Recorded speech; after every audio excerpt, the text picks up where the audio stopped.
Good afternoon, everybody, and hello to another kerfuffle webinar with our friends from 20EA. We have long-time friend of the show. That sounds like Fraser Crane, doesn't it?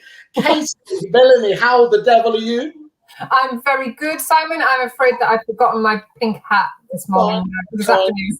As long as you haven't flushed it down the toilet, I don't want it choking any turtles. No, well, you see, you won't be able to stop me once we're back in the office. You see, it's in Milton Keynes. Okay. I'm in the North East, so that's my excuse. The excuse is valid. That's absolutely fine here. And we are joined today, I'm delighted to say, by a new guest, unless he's just found his way in like they do on those sort of Zoom calls. We have Darren here. Darren Wootton, hello.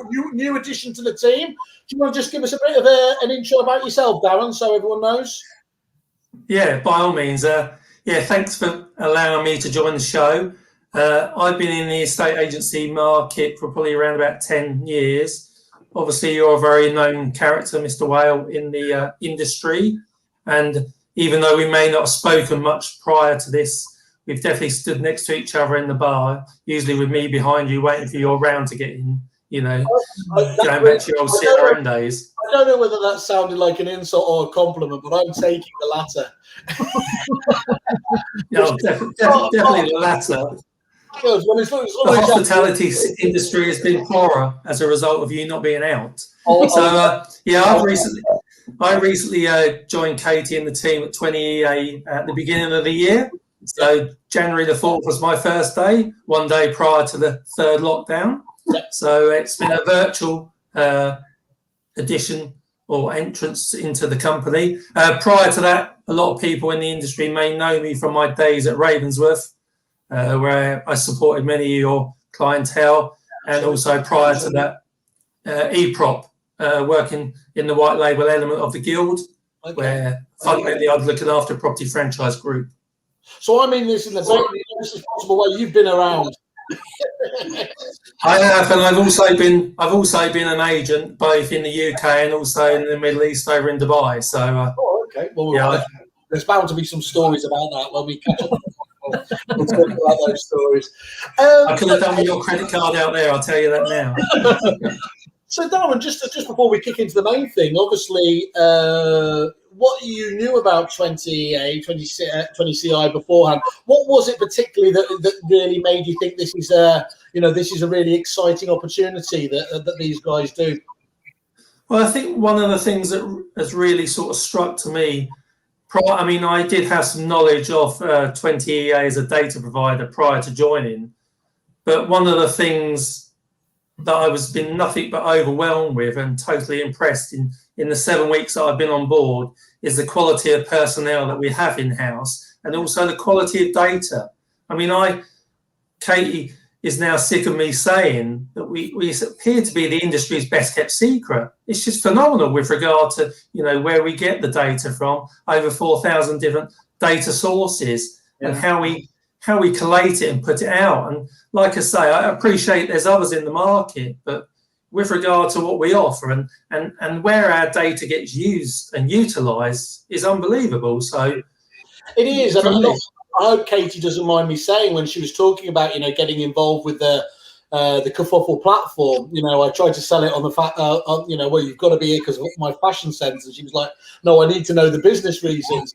And she spoke about, how do we stand out from the crowd? There's a few other people in our field. And I said, look, I really don't think in terms of your position in the market, that's an issue there, because what you are able to do with that data, that overall data, pulling it from so many more different sources than other people and put commentary around it is truly remarkable, isn't it?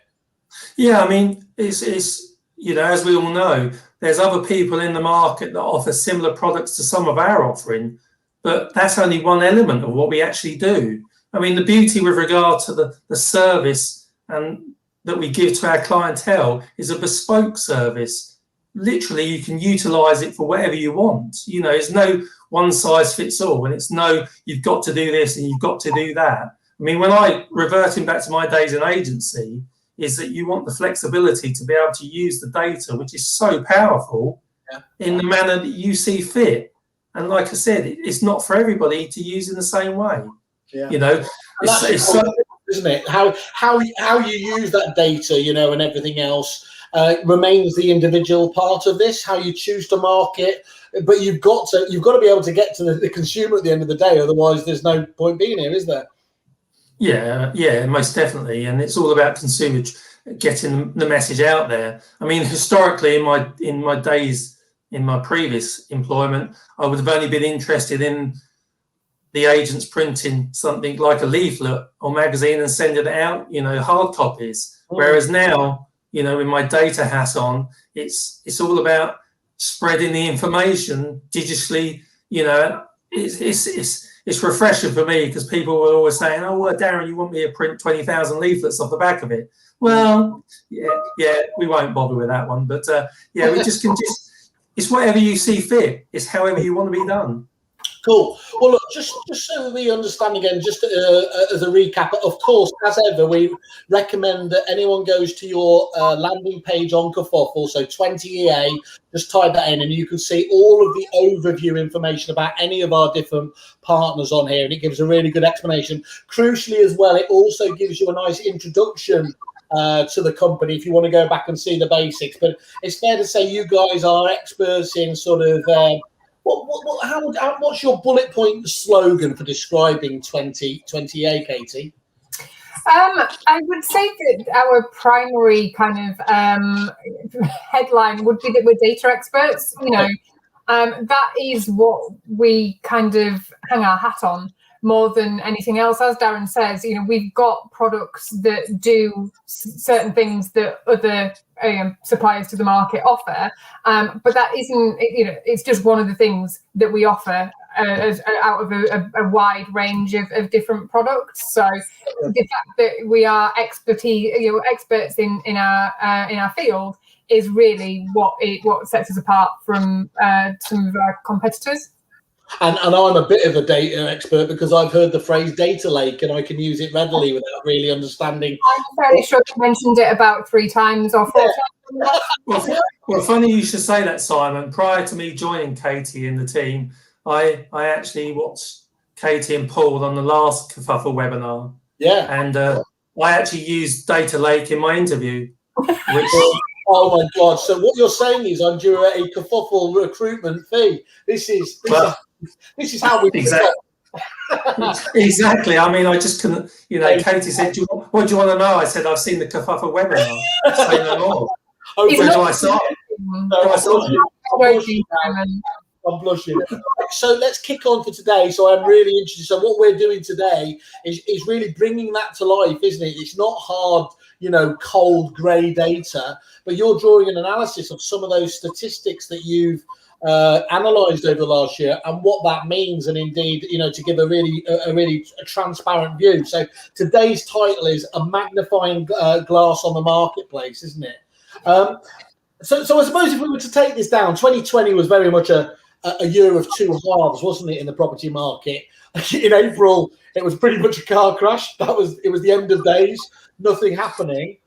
And obviously then we came back, and I think we'd obviously have all been astounded at the level of recovery and the consistency of the recovery. What do your numbers tell us on both of those angles?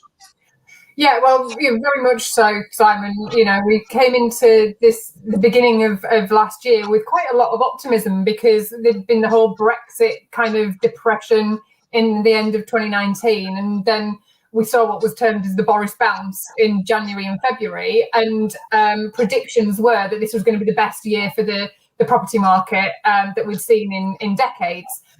It's true, actually, that was what happened, but not for the reason that we thought. So, you know, April time, I think everybody just was in huge fear as to what was going to happen, and very few people really predicted what did happen when lockdown was lifted in the middle of May. But by the time we'd got to the end of the year, sales agreed were actually up more than 10% on 2019, and new instructions were only down by 1.4%. So compared to where we were really in the first almost half of the year, by the time we got to the end of 2020, it was a really good news story. And even with that car crash period, so we had a hiatus of however weeks and months, literally. So even almost taking that period out, that's an incredible recovery shows how robust and indeed, what hard work was put into it out there in the marketplace. Yeah, absolutely. And we've actually looked at how different agents responded. So we'll come on to a little bit of that in a minute. But just looking more at the headline stats, there were far fewer price reductions and properties falling through just because of the demand in the market. And house prices went up by nearly 8%. So from a national average of 347,000 in 2019, the average asking price last year was 395,000. It's probably not going to be a surprise to you that the majority of the largest increases were in the southeast and the east of England. Both of those areas, house prices went up by over 20%. And I think that is quite obviously down to the kind of migration of people from London who no longer needed to be close to workplaces. And obviously that's something that has really powered the marketplace and the recovery. But equally, there's a lot to look at with regards to how different types of agent responded to the opportunities that were out there. And how would your members were they able to use your data in any sort of proactive sense, or able to respond quicker to the marketplace because I think it's fair to say you keep your clients updated with this kind of information on a regular basis, don't you? It's not just you sitting there in an ivory tower looking at these stats. You are always trying to come up with an angle for them. Yeah, absolutely. And we kind of tried to almost play our cards quite close to our chest initially. So in the first lockdown, we launched our client briefings, which were going out solely to our own customers and giving them that kind of insight into what was happening in the market. To start off with, that was quite depressing news. Instructions have fallen off a cliff. Nobody's selling anything. Nobody's going anywhere.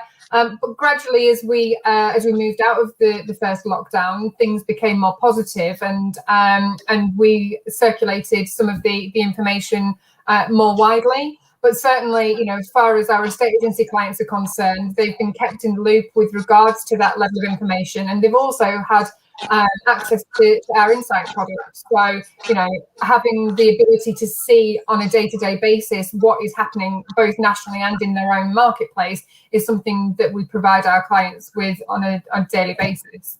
And why that, I guess, is important as well, isn't it? If as we know, when we came back to the market, it was stronger than anyone could have hoped for, and that was really important, wasn't it? Because if we had come back with any negativity, there could have been a negative spiral, domino effect, and who knows what different effect. But actually, because it was robust, because it bounced back, I'm guessing that there's a whole load of agents out there that would have been looking around, going, "This feels like we're in the middle of a massive hot market." But, they might have held back a bit longer in terms of reinvesting, bringing people back from furlough, because they might have thought they're just absolutely in isolation. Whereas given the support, the comfort blanket of your figures, they probably would be able to react quicker on that, wouldn't they, to staff up?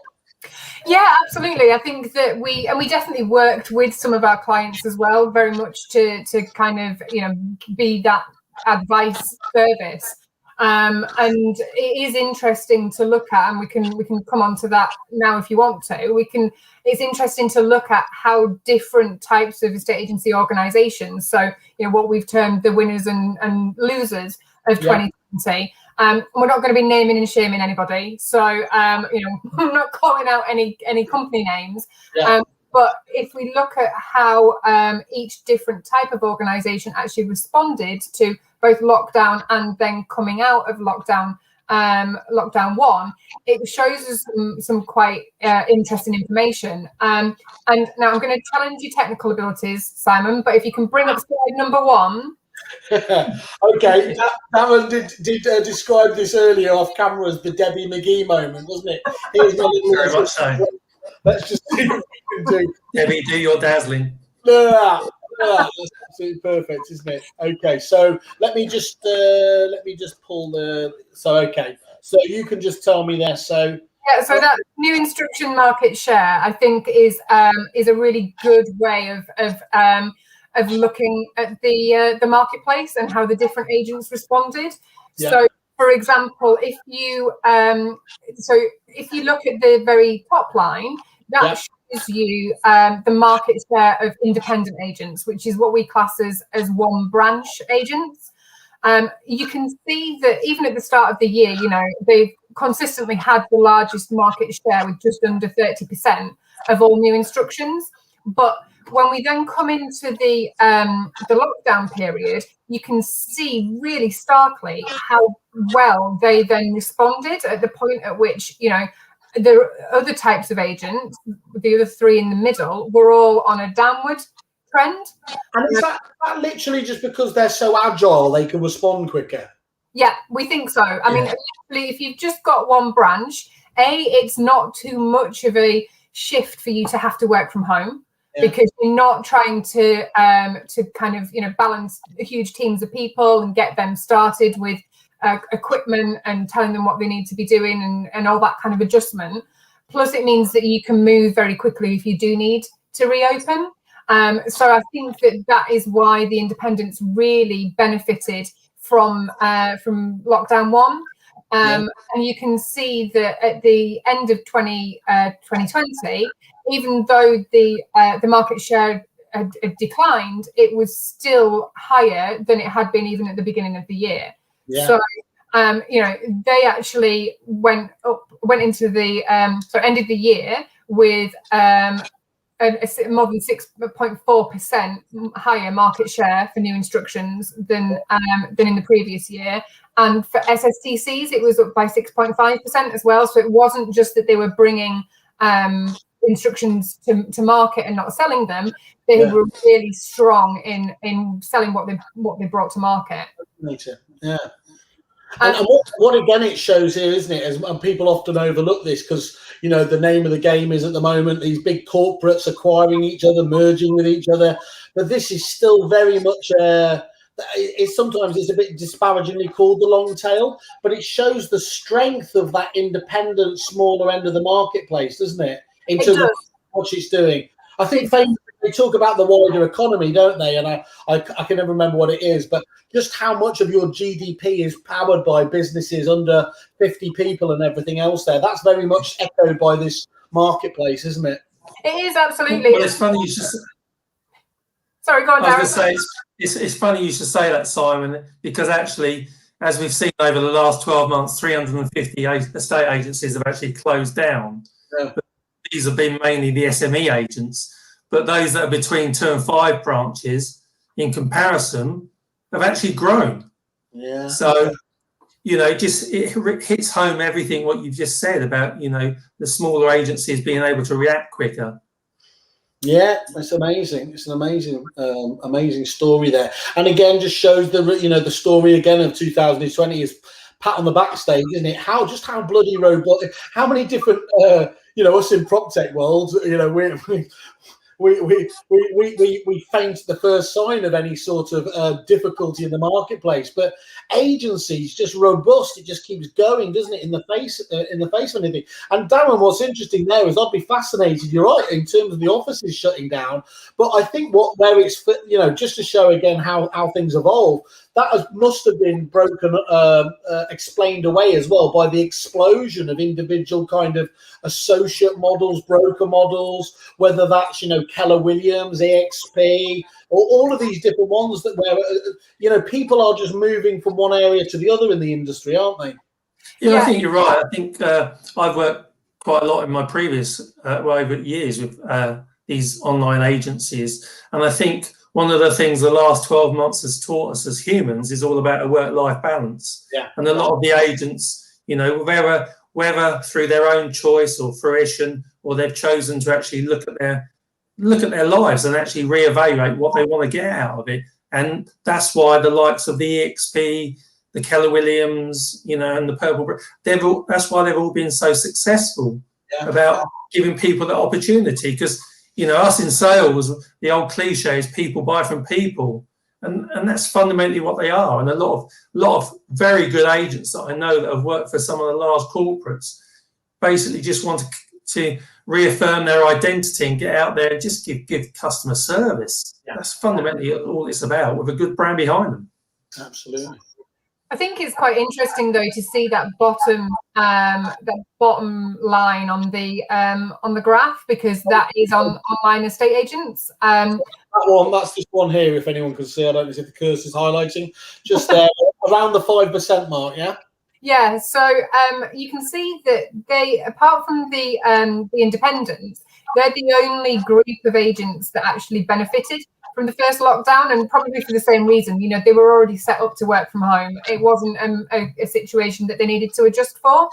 But then they really lost that momentum when it came to the rest of the year. So they didn't.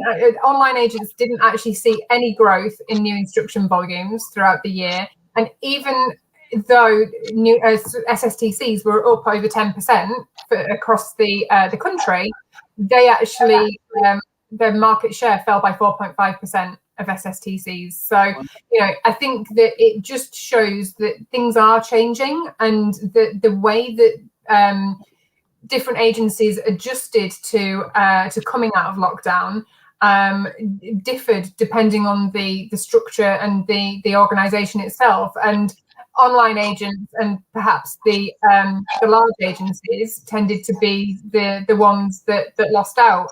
You know, large agencies, those with between 6 and 50 branches, their market share in new instructions was down by over 7%, and the corporates by 2.6%. So, you know, the real winners from the benefits of the stamp duty holiday were the independent agents and the SMEs. Got you. And this is what, if I go down, shall I go down to the next slide? It's just highlighting that information in a bit more detail, is it? In terms of... Yeah, so it's just the information that we've just talked through. So you can see that for new instructions, the only ones that grew their market share were the independents and the SME agents. And that is the same for SSTCs. So it just demonstrates that the more agile the business is, the better it fared from the market last year. Got you. Yeah, makes perfect sense. Great. And any more of these slides you want to go through, or? Well, I mean, if you want to come on to the next slide, it's probably a little bit, I was going to say scary. It depends what context you're looking at it in, but it'll bring us on to talking about what 2020 looks like. Sorry, 2021 looks like so far. So the long and the short of it is that demand is absolutely outstripping supply. So we've gone from last year being a marketplace that we haven't seen the likes of in over a decade to something that is similarly, you know, something we're not used to, but for a completely different reason. Yeah. So challenges and everything. And by the way, that is echoed. I must have had half a dozen conversations with agents this morning who were exactly exaggerating that point as well. Yeah, because SSTCs are up by 17.5% so far this year on the same period last year. And bearing in mind that's when we were seeing what we were calling the Boris bounce. So it was a strong market that we're comparing it against. But new instructions are down by 20.5%, I think it is. So you can see that it's really something that isn't sustainable at all. And what's interesting there, though, if you look at it across there, I mean, it's never. I've never felt like it's actually a balanced market, but actually, the stats in terms of your index here appear to show, you know, until last year when it blipped out, remarkable consistency really between the balance there. But obviously, that's just skewing, you know, to what, as you've highlighted, will probably be an outlier year, won't it? That we're looking at now. Yeah, well, I think your point's, you know, exactly correct, Simon, because we probably thought in previous years that, oh, well, you know, we are seeing a buyer's market or a seller's market, but this just shows how minuscule that shift was in comparison to what we're seeing this year. And so, you know, if agents don't do something about it, or, you know, the market doesn't balance itself out, then it's going to cause a big problem. You know, surely, I mean, stamp duty's got to be a massive sort of artificial sort of effect on this, hasn't it? It has. If you look at the next slide, that actually demonstrates, because it looks at it by quarter, so you can see when it started to shift, and so it was a buyer's market for a bit last year, but then in Q4 it really started to ramp up. So, as they say. And I think that's possibly kind of, you know, for two reasons. The first is that by Q4 people were starting to realise that they might not hit the stamp duty holiday. You know, if they agree a sale in December, they're not necessarily going to benefit from it. But equally, you know, the change in repeated lockdowns, I think that has also shifted people's sentiment with regards to moving. So I think that you know, there's a couple of different things that are affecting it in that respect. Yeah. Okay. And that's what's that just highlighting. Oh, okay. Yeah, just highlighting then what's going to be missing out. 100. What's that then? So 12th of May, 254,000. Wow. Okay. Well, I'll come back to that. That's the jewel in my crown later, Simon. Yes. I'll just forget. It's all right. Okay. We'll.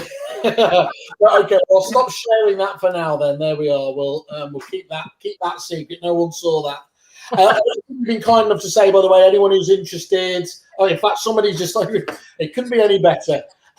Is it possible to get a copy of this data? Certainly, that report. If you want to either drop Katie down a line directly, or come back to us at simon@kerfuffle.com, or put your details just in the Facebook comments. We'll make sure you get a copy of these slides out as well, and I'm sure these guys can help you out even further. In fact, before you go on, we've got Paul who's just saying hello, Katie. Is it not? I'll just go back to this point. Is it not because the smaller agents didn't follow the rules during lockdown? So wonderfully, as I said, we have a hugely suspicious audience here. So yeah, I'm assuming we're going to defend that with a straight back, aren't we? Yeah, I would hope not. But you know, we can only interpret the numbers. I don't know what actions people were actually taking. Oh, leave me to bitch slap the industry. Yeah, it was definitely they were all breaking the rules. This is brilliant, Simon. Very interesting. Good. That's really nice to hear. Darren's in the house. Great report last year. Hi, Wayne and Katie. Fantastic to see. Well, a copy of data. There we are. That's Ian's story. There we are. We'll get that. And he's already come back and said thank you. So our job is done. Now, just before we go on though, so that's sales, and of course that was, broadly speaking, a hugely successful and positive story there. I believe that's not strictly the case though on the letting side of things, was it? The picture of last year. No, unfortunately not. I would like to portray the same picture, but I can't. Unfortunately, no. Letting saw the opposite. What happened in the sales market? New instructions were actually down 8.4% year on year, and let agrees very similar at 8.3%. You know, you've seen price reductions and fall throughs increase by 8.8% and 4.3% respectively, and as the market softened. And is that just the classic counter-cyclical nature of sales and lettings, or is there something more we can surmise from that? Well, I suppose you can surmise by the fact that a lot of people may have historically rented in places like London, and as they've migrated out to the home counties and chosen to actually buy properties for a first, to get out the lettings merry-go-round and actually decide to buy it. And that's shifted it all across, yeah? That does make sense. Yeah, exactly. And interesting. I mean, there's a lot more. There's a lot more flexibility on commuting nowadays, and which meant people had previously been renting in towns and cities for their work, and then they don't have to bother anymore. Well, this time next year is going to be fascinating, isn't it, to see whether these trends were temporary to a degree, or whether they're going to be hard coded. So what are you able to glean so far? So we've looked at kind of the picture in 2020, extrapolating that out into 2021. What are you thinking?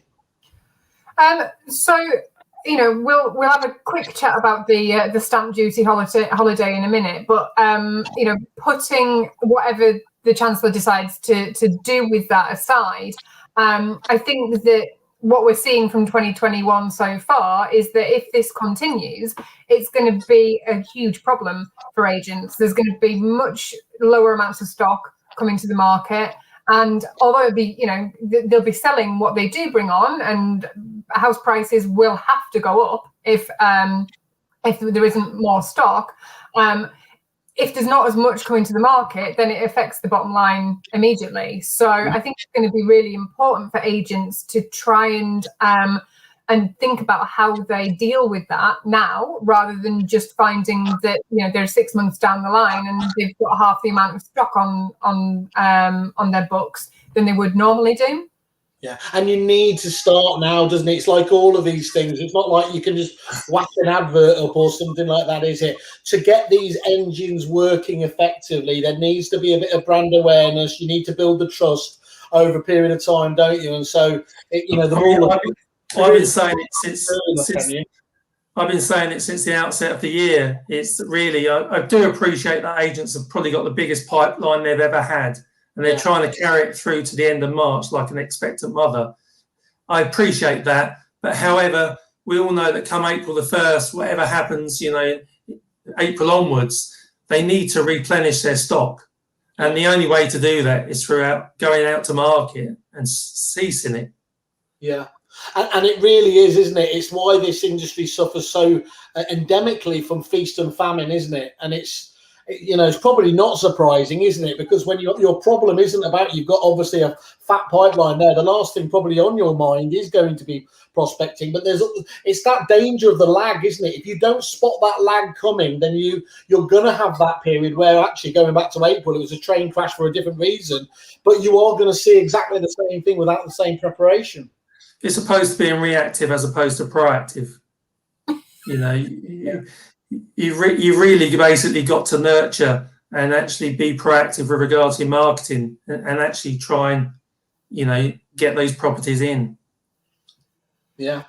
And one of the things that we do for our clients is to actually help them to communicate with people who are likely to come to the market. So rather than just targeting, which, you know, they can target the stock that is already on the market with their competitors through our products, but that's only a small proportion of the stuff that comes to market on a yearly basis. You know, about over 2/3 of everything that comes to market is a brand new listing. It's not switched agents. So actually talking to those people who are in the market to move, but before they stick their toe in the water, is really going to be key, even more so in a market like this. So that's basically what we developed our off-market model for. You know, agents traditionally love a good blanket mailing campaign. They love wandering around and sticking leaflets through every door in the town.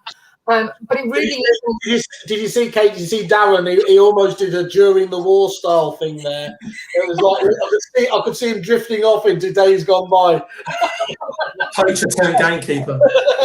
That is completely what agents love doing. And, you know, I'm on some of the estate agency Facebook groups, and there's still people saying, oh, you know, I do this, and I do it once every month, go and stick leaflets through everybody's door. And, you know, it's just craziness, to be honest with you, because the cost of doing that when you should actually be keeping a tight hold on your marketing budget is, well, like I said, ridiculous, not to repeat myself. But instead, we developed our off-market model, which identifies properties that are likely to come to the market in the next 12 months. So is that phrase, that wonderful phrase, the propensity to move, which is the only vaguely technical thing I have, but you literally use a variety of different methodologies, don't you, to define who is literally almost about to move before they even know it? Yeah, absolutely. And it's what Darren has started calling the Holy Grail. So Exactly. I've trademarked that, by the way, Whaley. yeah, so if you get a sales pitch from Darren, you know what to expect. But it's true, you know, in 2019, well, because we track the property market on a daily basis anyway, we can actually look at the properties that we said would come to the market and match them back and see whether they did. And we've not completed that for 2020 yet, but in 2019, 73% of all the properties that came to market were predicted by our off-market model. Wow. So, you know, that is ground, because I mean, one of the things that let's be honest, Katie, there's been a lot of these systems that have promised this, haven't they? And it's promising a variety of black magic, voodoo, and everything else there. And I know a load of agents who have got very excited, and then it just hasn't transpired. But you're talking that's way above the point of statistical sort of relevance, isn't it? There to be able to do something useful with that. Yeah, absolutely. And for our agency clients, we can also offer them kind of an extension of that, where we will overlay the properties where they were the last agent to sell the property. So they can identify those, you know, houses or flats or whatever where they sold it last time, but the owners are likely to put it on the market again. And it allows them to kind of nurture those leads even further, because they've got a knowledge of the property. They know that they can sell it, and they can put that information across to the potential vendors. So even taking just the general off-market data is fantastic, and you know that gives you access to that kind of 73% figure, but the conversion on an off-market lead where you were the property's last estate agent sale is kind of gold dust essentially, and we provide that automatically to our off-market clients. Because Katie, one of the things you've got there, which is obviously, I'll steal Darren's Holy Grail analogy, although I have just had a decent assist from the church, so we'll have to stop using that as technically they think they own that. But the Holy Grail for agents so often is to have an uncontended, pitch, isn't it? To be the only show in town in a press. Now you stand obviously a far greater chance of that is rather than when they're going on one of the portals and then splashing out a few inquiries. If you've managed to nurture them and convince them with compelling information that you're the agent there, and then they like the valuer when they come round, you've got a much higher chance, haven't you, of being the only uncontended show in town? Yeah, absolutely. And that's basically what the off-market data is all about. It's about nurture. As I said, it's people who are likely to come to the market in the next 12 months. So it goes back to what we were saying before about they really need to be being proactive and thinking about their sales pipeline now. If they're sending out letters to the off-market audience immediately, there will be some people who will respond. But there'll be others who are in the model that will be in the market kind of 3 months' time, 6 months' time, 12 months' time. And it's about putting together an ongoing marketing campaign that nurtures those types of leads and makes sure that when they are ready to talk to an estate agent, our clients are the ones that are top of mind. Without giving away trade secrets, and please do give away trade secrets, and I'll just make notes here. And I appreciate that, as you said, every business is individual, and you work bespoke with clients and everything else. If they're in that off-market stage at the moment, what does a nurturing plan look like to you? As much as you can do a kind of vanilla one. I mean, in terms of regularity of contact, because you don't want to go in. You can't go too hard, can you, and too fast, because then it appears spammy. So what works? So it's about establishing a trusted advisor relationship, essentially. So you can point them towards information that you know about the property market, which can be generated from either things like our client briefings that we send out to our customers, or they can get it themselves from the insight tool. So they can use that kind of really it's kind of soft sell information that allows them to establish a relationship with a potential vendor, which shows that they know what's going on in the local marketplace. You can push, a secondary mailer might be along the lines of pushing them towards a valuation widget on your website, so that then you're a little bit kind of warmer as to giving them a call to action.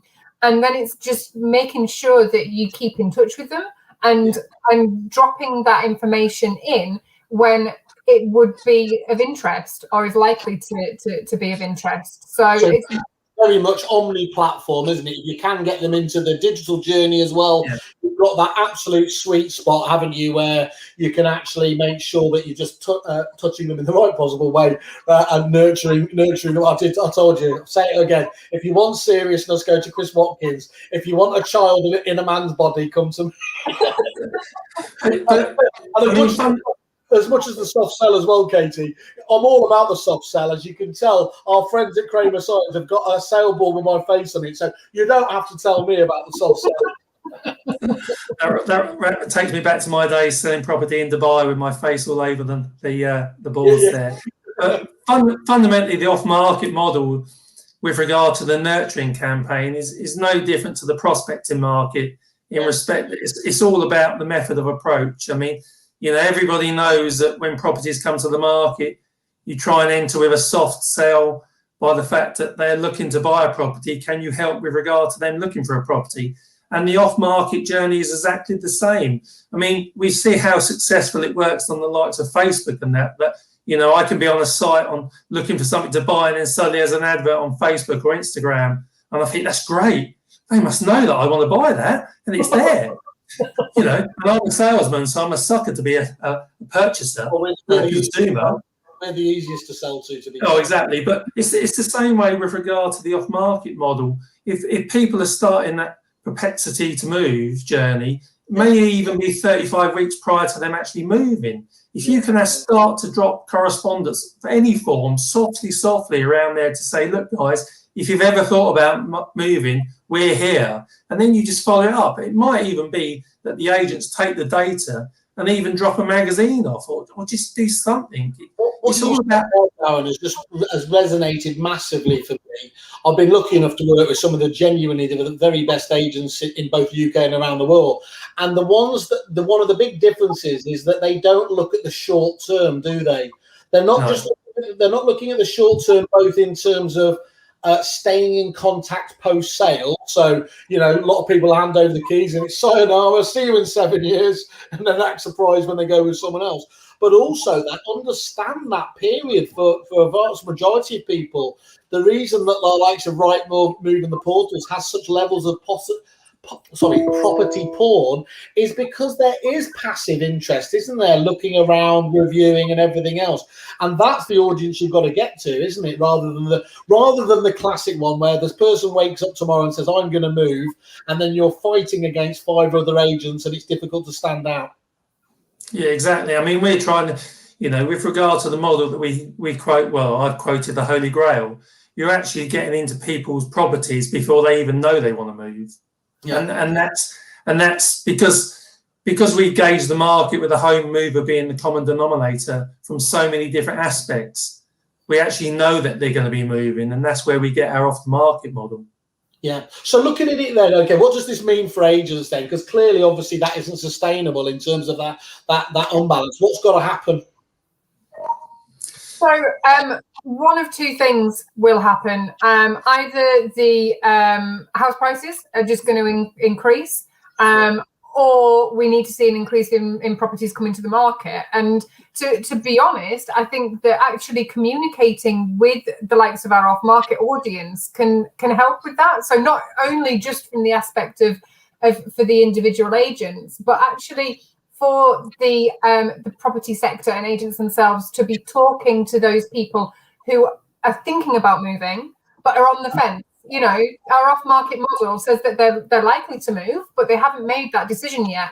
So for agents across the country to be communicating with that audience and convincing them through the soft sell information about what's going on in the marketplace, and building a relationship with those potential vendors could actually encourage, you know, an increase in organic instructions across the country. So it's not necessarily just about individual agents and their own performance. Actually, what an agent does and how they portray themselves, whether it's to our off-market audience or whether it's through, you know, the kind of charity work that they do or how they operate in their local communities, all of that kind of stuff will help to tip the balance for those people who are undecided as to whether they want to move. If they get a feel that you know, they're confident in the marketplace again, then they'll be more likely to bring their properties to the market. And I think that there is work that agents can do themselves to help influence that. Yeah. And first of all, by talking to you two good people as well to get your sell, you just let yourselves off there. I do like the idea when you were talking there about, okay, there's only two things that can happen, and house prices can just increase. Maybe that's what Rishi Sunak's idea is, to pay off the entire debt. If house prices just increase exponentially, we're all okay, aren't we? It's the modern day endowment mortgage. Good stuff. Okay, so talk to us. Well, this is a bit like, well, I'm going to ask you to make some predictions about, you know, what's going to happen at the end of that stamp duty holiday ending. If you want to make two different predictions, we'll edit it out so you're right in a few months' time. No, don't forget that this is going out live. I'll do one, Katie can do the other. If you want to do your last Debbie McGee impression and bring up that final slide, that will kind of show what we think will happen. So if you go down to the very bottom one, that one there. So if, as is kind of, you know, rumoured, he extends the stamp duty holiday by 6 weeks, then what will that'll take us to the 12th of May rather than the 31st of March. And what that graphic there shows is what kind of difference we estimate that will make. Right. So at the moment, there's 581,000 property sales that are in progress. And we estimate that 374,000 of those won't complete by the time we get to the end of the current stamp duty holiday deadline. Although that is everything that is in progress. So it's probably more realistic to look at everything that was agreed before the 1st of January this year as to being likely to have assumed they would hit the stamp duty holiday. Because, you know, let's face it, in normal times, your time to complete was around about 12 weeks. At the moment, we're sitting at about 22, 23 across the country, which is you know, pretty astounding, really. And that's certainly something that we've not seen in recent past as well. But if we look at just sales that were agreed in 2020, there's still 370,000 of those which are currently in progress. And of those, about 170,000 are likely to miss the deadline on the 31st of March. So that's what you can see on the left-hand side of that graph. Whereas if the Chancellor does extend it to for another 6 weeks, then the view on the right is what we think we will see instead. It's dramatic, isn't it? It is, yeah. And it's, you know, there's never going to be a perfect time to cut it off. Some people are always going to suffer and they're going to miss it. But if they do extend it by 6 weeks, then it moves from 171,000 who are likely to fall through down to about 116,000. So around about 55,000 sales that will go through if there is that level of extension. And, you know, obviously these numbers are based on things kind of ticking through as you would expect. We may see, and I know that there's been a fair bit of coverage about it in the press at the minute, we may see a lot of people who are renegotiating on their sales. And you know, that means that the number isn't as high as we're predicting. But as it stands, you know, whether it's 171,000 or 116,000, the truth of the matter is that there's going to be a big number of sales that don't go through, and it'll be interesting to see in 2 months' time what the figures are on fall throughs. Yeah, well, there's a show right there. That's really And for our next webinar, you got me hooked. Obviously, yeah. That's thank you, Kate. It really is fascinating stuff. It's the challenge you've got is when you hear the news from the wider marketplace, then you're talking to everybody in a micro environment, aren't you? Sometimes it's really difficult to gauge exactly what's going on, and that's why I think it's absolute gold dust to get that kind of feedback from your good sales. Yeah. And clearly it's echoed here as well, Richard. Really enjoyed the discussion. Advertising agency specialising in residential property for agents, developers. Would be great to have a link to the discussion along the slides. Just to make the point, Richard, you can go to the landing page, and we always put the videos up on there straight afterwards. Have a link. You can share them if you need to as well from there. And yes, absolutely happy to. We'll send you over a link to the slides, and you can put you in contact with Katie and Darren as well following that conversation. Well, it would again. Sorry, you're going to say something, Kate? No, the other thing I was just going to say, Simon, is that if anybody wants to sign up for our client briefings, there's this kind of level of analysis is sent out each week. So they can either contact me or Darren with their contact details, and we'll add them to the distribution list. Yeah. On the basis that we'd assume that they'd become clients pretty soon. Yes, and they're really good. Equally, if they want to get in touch with you guys at Kerfuffle and you can pass their details on, then we can do it that way. Honestly, however works. So anyone get in contact, we're not precious like that. And it goes without saying as well. Let's just have a look here. Obviously, always encourage people to go see their wonderful 5-star rating there as well. But here's the crucial thing: is you've got just a few days for their February deal here for both Prospect and the Prospect Plus service. Before the end of February, get a third off your monthly subscription. But the one that jumps out for me is agents with less than 5 branches, free until the end of June, which is an amazing deal. But I think you were making the point, though, the off-market stuff is the Prospect Plus. Is that right? Yeah, that's right. Yeah. See, I do learn. See, you keep me. Gradually, I'll pick up on this stuff. So, look, you can always click on that wonderful pink button there. And as we say, we'll forward those details on to the team here. But guys, look, I've really enjoyed that. That's really interesting to be able to understand it. It's good to see somebody without an obvious bias putting those stats together. I get them. I get those briefings. You're kind enough to share at least a few of those with me, and I wouldn't be without them. So just if there's no reason other than all the other great stuff you do, they should reach out to you on that basis. I think it's one of. I mean, I've worked with agents long enough to know that they love to do a bulletin, newsletter, and become the property professional and the person that goes to in the marketplace where they want to get all the data on what's happening in the market. The information's there readily available for the guys out there. And if they want to utilise it to become the property professional in their area, feel free to get in touch. Brilliant. Cool. Well, great to have you on board with our team. Darren, lovely to catch up. We will have hopefully you can see me acting disgracefully at an event very soon. And Katie, absolute pleasure as ever. I'll forward on those details to you, and anyone who wants them, I'll send the slides that you kindly shared. But for now, thanks once again. I look forward to catching up soon. Great, thanks, Simon. Good to speak to you.